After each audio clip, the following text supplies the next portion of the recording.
Assalamualaikum warahmatullahi wabarakatuh. Sebelumnya perkenalkan nama saya Laurinda Alfia Ilmi, NIM 15 dari kelas 3C. Di sini saya akan mengulas atau membahas kembali pertemuan 1-7 pada materi psikologi pariwisata. Mengapa sih kita harus mempelajari psikologi pariwisata? Nah, mempelajari psikologi pariwisata itu sendiri diperlukan untuk memahami tingkah laku atau to understand, untuk memprediksi tingkah laku, to predict, dan untuk mengendalikan atau merubah tingkah laku. Pengertian dari psikologi pariwisata itu sendiri adalah psikologi merupakan cabang ilmu yang dapat didefinisikan secara bervariasi, tergantung pada pendekatan atau metode untuk meneliti individu. Peran psikologi dalam industri pariwisata sendiri itu sebagai dasar untuk memahami karakter pelanggan, tamu, klien, dan karyawan. Next, di sini ada macam-macam kepribadian. Nah, kepribadian sendiri itu dibedakan menjadi 4. Yang pertama ada koleris. Koleris dikenal sebagai tipe kepribadian yang memiliki semangat dan selalu optimis. Selain itu, sifat tersebut juga disertai dengan keras kepala sehingga mudah marah. Yang selanjutnya ada melankolis. Melankolis ini termasuk golongan orang yang sering merasa khawatir dan orang-orang yang mudah menyerah. Namun, kelebihan melankolis adalah seseorang yang analitis dan sangat kreatif. Yang ketiga ada phlegmatik. Phlegmatik sendiri adalah tipe orang yang tidak suka kekerasan dan selalu cinta damai. Karakter phlegmatik juga seorang yang sering menyebarkan kebahagiaan lewat humor dan jenaka. Dan yang terakhir ada sanguinis. Selalu mendahulukan perasaan daripada pemikiran adalah karakter khas tipe sanguinis. Selalu bersemangat dan hangat kepada setiap orang yang ia temui, membuat dirinya dicintai banyak orang akibat keramahannya tersebut. Next, di sini ada teori Maslow.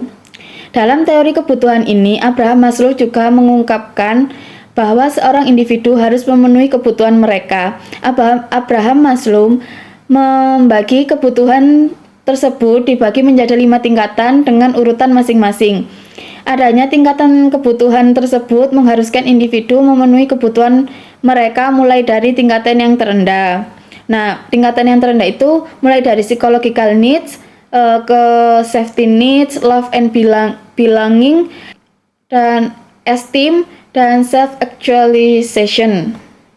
Baik, yang selanjutnya itu ada karakter wisatawan. Yang pertama ada intangibility. Intangibility adalah salah satu dari 5 karakteristik utama suatu produk wisata. Ciri ini mengacu pada banyaknya produk wisata yang bersifat intangible. Intangible artinya tidak dapat disentuh, dirasakan, dan dilihat sebelum dikonsumsi. Misalnya seorang wisatawan yang mengunjungi suatu destinasi tidak dapat secara fisik menyentuh atau merasakan kamar hotel sebelum memesannya. Yang kedua ada inseparability atau tidak terpisahkan. Karakteristik ini tidak bisa dipisahkan atau sering disebut dengan istilah inseparability. Karakter ini dimiliki karena memang sifat jasa yang tidak bisa dipisahkan dari penyedia jasanya, misalnya jasa dan kebersihan.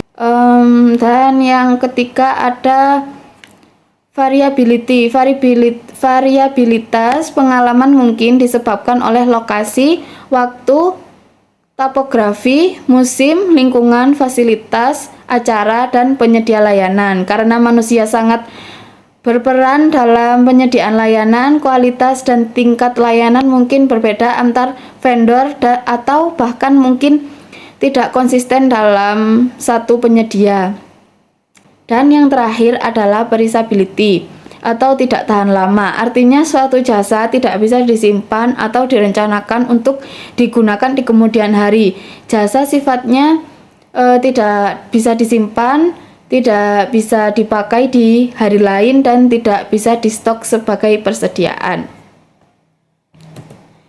Next, di sini ada alasan orang melakukan perjalanan wisata. Itu yang pertama ada recreation, culture, business, health, dan yang terakhir ada visiting friends and relatives. Baik, sekian presentasi atau pengulasan dari saya. Kurang lebihnya saya mohon maaf yang sebesar-besarnya. Saya akhiri. Wassalamualaikum warahmatullahi wabarakatuh.